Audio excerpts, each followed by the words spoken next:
Hey everybody, I've got such a fun one for you today because what we have here are two generations of the Toyota Prius, the current 2022 model and the brand new 5th generation 2023 Toyota Prius. Now Toyota says that this new model has had some major improvements not only in style and design but performance. So in this video, that's what we're going to find out by comparing the two and running both of them through a 0 to 60 mile an hour test. Now this is the current model year Prius. It's a 2022, it's a Nightshade edition in front wheel drive. And this Prius, called the XW50 generation, is the 4th generation of the Prius lineup. It's been out for a number of years. Now, if we pop the hood on this model, we're gonna find an engine very familiar to Prius fans. So this is a 1.8 liter 4-cylinder, 16 valve VVTi engine. And when mated to the hybrid system, it makes a total system output of 121 horsepower. Now you can get this model in both front wheel drive and all wheel drive configurations with the E all wheel drive setup. This is just the standard front wheel drive model. Now, from a styling standpoint, it is pretty unusual. It is very blobby. It's one of the few cars on the market that has a mustache in the front of it, and it is certainly designed for fuel efficiency first and curb appeal second. Now, this is a Nightshade edition, which gives you some cool things like the blacked out hybrid badge along the side, the blacked out wheels, which is a pretty cool, little package. But overall, it is not the most attractive of designs. However, it does have a lot going for it. In this configuration, it comes in at just around $31,000 and it gives you a ton of features on the inside. Well, it's almost time to sell our Ford Bronco, and let me show you this really cool new car service that'll help you get more money when it comes to selling your used car. Clearly, Blaze here is sad to see the Bronco go, but let me tell you about Carmigo, which is a fantastic new selling service which makes it quick and easy to sell your car. Carmigo gets you multiple offers in one business day from their nationwide network of dealerships looking to buy relatively new, lower mileage used cars and trucks right now. Listing your vehicle on the Carmigo marketplace takes less than 15 minutes. You can even do it on your phone, so you can get maximum convenience as well as the benefit of multiple offers. It's always free to list on Carmigo, and you're not required to sell your vehicle unless a buyer meets or beats your minimum price. To sell your car on Carmigo, there's typically a $350 sell fee. However, TFL viewers save $50. And if you want that discount, check out the link in our description below. Head over to carmigo.io to set up your free vehicle profile in minutes and find out how fast and painless selling your car can be. Now, the new Toyota Prius certainly excels compared to the old one in a lot of ways, specifically design. However, this old Toyota Prius excels in one extremely important category compared to the new one, and in my opinion, that is overall comfort and the airiness of this cabin. The roofline on the new car is some 2 inches lower, and it really means that I feel pretty claustrophobic behind the wheel of the new model. This old one, the peak of the roof is right here above the driver and the passenger, so it really gives it a very open and airy cockpit. And look at my head to cowl ratio, and wait till we compare this to the new one. Now, apart from that, of course, this interior is certainly looking a lot more dated compared to the new 5th generation. So the overall design, the button layout, the switch design is certainly a lot more basic. But what I like about this model is it is extremely functional, especially related to the infotainment system. So this is just a 7-inch screen here, but look at all the hard buttons, look at all the hard controls, and the ease of use of this is just incredible. Now, it is a little bit slower and a little bit more clunky than the newer models, especially as we wait for it to start up here. But overall, I find this to be an extremely simple and easy screen to navigate. And what I love is you not only have volume knobs, but also a tune scroll knob, which makes this super easy when you're driving to kind of go between different menus, change different radio stations, and all of that. So that really is great. Now, below that, basic climate control, and then below that we have our drive selector or drive position here. So you've got this little blue dongle to go between park, reverse, neutral drive, and then braking mode. You have a couple different drive modes activated here.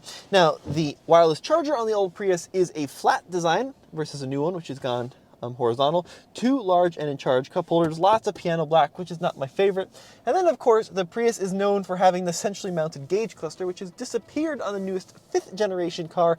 But I actually kind of like it. It's easy to read, and it's very, very functional. So the big differences, in my opinion, are the space between the new and the old one, and the design. The space excels in the 4th generation, the design excels in the 5th generation, but let's check out the rear seat. This XW50 model of Prius has conventional mounted door handles that work as you'd expect a door handle to work. You pull on them and they open, pretty different when compared to the new car. And the rear seat room is very good from a legroom perspective and a little bit compromised from the headroom. So I'm just barely grazing the roof on this car. But once again, wait till we see how that compares with the new model. Now back here, we do have 2 USB outlets. In this car, they are USB-A's. All right, driving the 4th generation of the Toyota Prius. Now, the first thing you notice behind the wheel of this car is just how simple this vehicle is to operate. All the controls come easy to hand and they're super lightweight. This is a fantastically simple machine to operate, and I just love that, right? There's no thought given. Sure, it's pretty numb in terms of its overall experience, but the steering is precise, the accelerator is very linear, the brakes, they stop the car. It's just a very convenient and comfortable and familiar driving experience. I actually really like driving these 4th generation Priuses. They're not quick by any stretch of the imagination, but I love kind of the challenge of hypermiling, trying to keep it in the electric mode of transportation as long as possible by riding the accelerator very gently with just as little accelerator pressure as I possibly can. It really becomes a fun challenge. Now, it's not what I would call an exhilarating driving experience. When you go to accelerate, like we've got this highway we're going to merge onto, when you accelerate, you get a little bump of instant torque from the electrical architecture, and then of course the gasoline engine kind of whirs to life and you get this rather steady drone as the engine enters its power band. So it's not a fantastically dynamic vehicle, but for just driving around, there's very few cars that are easier and in a lot of ways more comfortable and even quiet.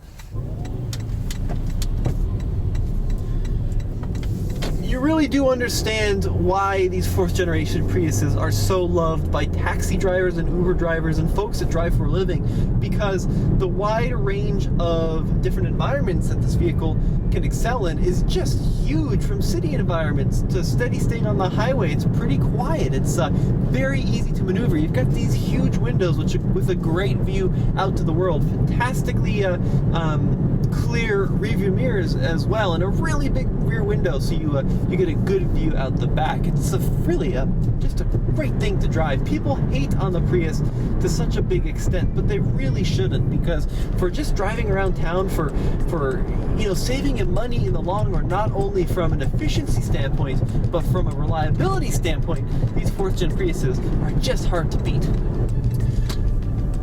All right, now for the 0 to 60 test. So we've come to this highway. We're about to merge onto the highway, come to a stop in power mode, full throttle in 3, 2, 1.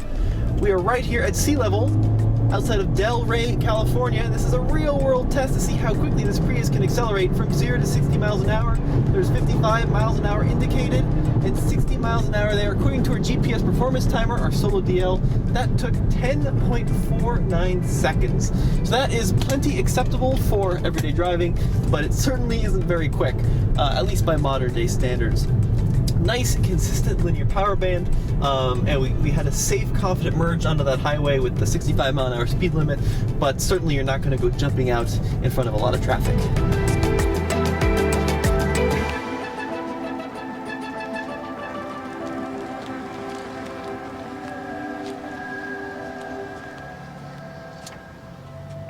Now we are joined by the new 2023 Prius. This is known internally as the XW60 generation of Prius, the 5th gen, and there's a lot of big changes 4th to 5th generation. So let's start with the mechanical changes. So the old model had a 1.8 liter 4-cylinder mated to the hybrid system.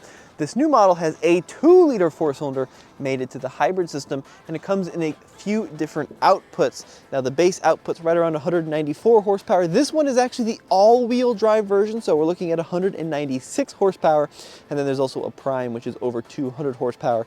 But the big deal is, even in base configuration, you're talking over like 70 more horsepower than the outgoing model, which is really, really, really impressive. This all-wheel drive version also has a larger output on the rear motor. So the old all-wheel drive system had a 7 horsepower rear motor. This one is closer to 40 horsepower. Now, from a design standpoint, this vehicle is entirely transformed compared to the 4th generation. It's much more sleek, it's lower, longer, wider. The old school American recipe to making a car look better, and that's exactly what Toyota has done with this model, and it has definitely worked. Now, one of the interesting design aspects is the apex, the high point of the roof. Used to be right about here, and now it's closer to the middle or the rear of the vehicle, and that gives it a much more kind of cab backward look, which extends the profile of the vehicle. It's a couple inches lower, it's a little bit wider, and of course a little bit longer, and it's got much larger wheels. We're only going to set of 19-inch wheels, and the base model, I believe, are 17, which is up significantly from the previous generation, which is pretty cool. And then they've also distinguished this Prius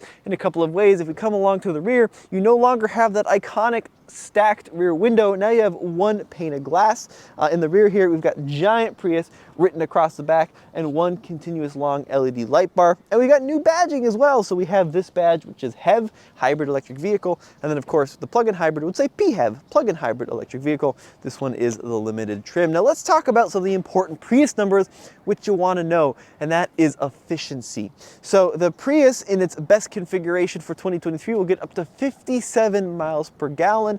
Now let's compare that to the 2022 model year. If you got a standard Prius, you'd be sitting at a max of 54 miles per gallon, and the Eco would do like 56. So it has gotten a little bit more efficient along with those huge power increases. Now, as we step into the Prius, just as many big changes on the inside as there are on the outside, but one of the big drawbacks, in my opinion, with going to this 5th generation is that sloped roof line, that lowered roof profile means that I feel like I have a significantly less headroom in here. Now, this model does have this new dual pane sunroof, which looks great, but check this out. It's 6 feet tall. Like, I am pretty close to hitting my head on that sunroof, and when you close it up, things don't get any better. But the big drawback, in my opinion, is just how low this front cowl feels to my forehead, and it just makes the whole cabin feel a little bit claustrophobic. Now, apart from that, the quality of materials and the design has improved significantly 5th generation to 4th generation. We have this new cockpit-like feel with the center-mounted screen here. This is a big screen, 12.3 inches. It runs the new Toyota infotainment system, but the cockpitness of it really comes into play when you look at the digital gauge cluster, which is now located in front of the driver, and it extends out forward like the new BZ4X, similar to like what I'd imagine a spaceship would would feel like. Now, it's a little bit funky though, right? It's not quite a normal instrument cluster in that you don't look through the steering wheel to view the gauges. You actually look over the steering wheel, and then you can lower it even more so depending on how tall you are to get a good view. We also have a lot of telescopic ability in the steering column. I like the design of the steering wheel with all these funky buttons. Pretty cool layout. We have Toyota Safety Sense 3.02, which gives you some new additional safety features like collision warning from the side when you are stopped at a stoplight. Yeah, I like this interior a lot, apart from the headroom. I like this long, continuous LED light bar, which makes its way across the cabin. I like the placement of the start button here. I like the placement of the shifter. It's no longer mounted vertically, but horizontally. Still park, reverse, neutral drive, and brake modes. We also have different drive modes, new configurations, including a sport mode instead of power mode, custom and eco configurations, all located there. The wireless charger is now sideways. I prefer laying flat, but the sideways configuration is okay. If we push down on this button here, we also have a secret little storage bin there. Pretty interesting. And it says hashtag hidden compartment. Look at that. That's pretty funky. We've gone to full USB-C ports. Let me pull this adapter in this new Prius. You got 2 there, and then if we open up the center console, 2 more in there. Pretty good size center console, and the seats are really, really good. So nice, comfortable seats in this model. But let's check out the rear seat. Big changes getting into the back seat. The handle is now a hidden button located there near the C-pillar of this vehicle. And as we hop in, legroom is pretty decent, just like the old model, but headroom is really compromised. So remember in the old one, my hair was just scraping the top of the roof. In this new model at 6 feet tall, I'm thoroughly jammed there into the headliner, which is pretty uncomfortable. We do have an armrest. We do have a couple of heated seats located down there. The buttons, and then we've got 2 USB-C ports back there, but this headroom really is a bummer for taller passengers. All right, let's go take this Prius for a spin. All right, so leaving in the new Prius, and this vehicle is a big departure in the driving experience compared to the old one. You can definitely tell they tried to make this experience much more dynamic than the outgoing fourth generation of the Toyota Prius. Now, of course, as you said away, it is still an electric vehicle at slow speed, so you have silent driving capability when you're kind of cruising around and leaving stoplights and stuff, which is pretty cool, and that's very similar to the old model. But instantly, I can tell you the throttle response feels a lot more immediate on the fifth generation compared to the fourth generation. Now, another thing which I've noticed is in the old model, changing the different drive modes had a slight impact on the driving experience, right? Maybe the pedal response was a little bit more squishy in the eco mode compared to the power mode, but in this new one, when you stick it in sport mode, the whole character of the car really changes in a big way, specifically the steering. Now, in normal mode and eco mode, the steering in this Prius is maybe a little bit heavier than the fourth gen, but still very easy to maneuver. When you stick it into sport mode, it really weights up and becomes quite heavy. Mind you, it doesn't give you a lot of feel. It doesn't give you like a sports car driving experience when you put it in sport mode from a steering standpoint, but it certainly gets heavy. Now, I have to say, from a maneuverability standpoint and a driving around town standpoint, I kind of preferred the upright, vertical, and airy experience of the fourth gen compared to this fifth gen. This feels a lot more sports car-like. You're hunkered down in it, you feel closer to the road, but the visibility, the view out of the side windows and the windshield are pretty limited, it feels like, in comparison to the outgoing model. Now, we do have a digital rearview mirror, which is nice because that rear window is tiny from looking out the back, and of course this is a pretty high equipped model, so that's why we have that, but it certainly does help rearward visibility. Now, we're about to do our 0 to 60 mile per hour merging test, so we're here on this highway. I'm going to come to a stop at the same exact place, and we're going to see how it accelerates. So full stop, merging on the highway in 3, 2, 1, into sport mode. Here we go. Wow, a lot more acceleration right off the line. We get a good push back into the seat. And there we go, 60 miles an hour came along in 7.7 seconds, and that, of course, was in sport mode. So yeah, pretty big difference. We're talking close to 3 seconds quicker from 0 to 60 than the old generation. Of course, this is the all-wheel drive model, which gets 2 more horsepower than the front-wheel drive model. They don't really publish torque numbers, Toyota, but yeah, it's a big improvement in terms of passing power and acceleration. So quite pleased with that.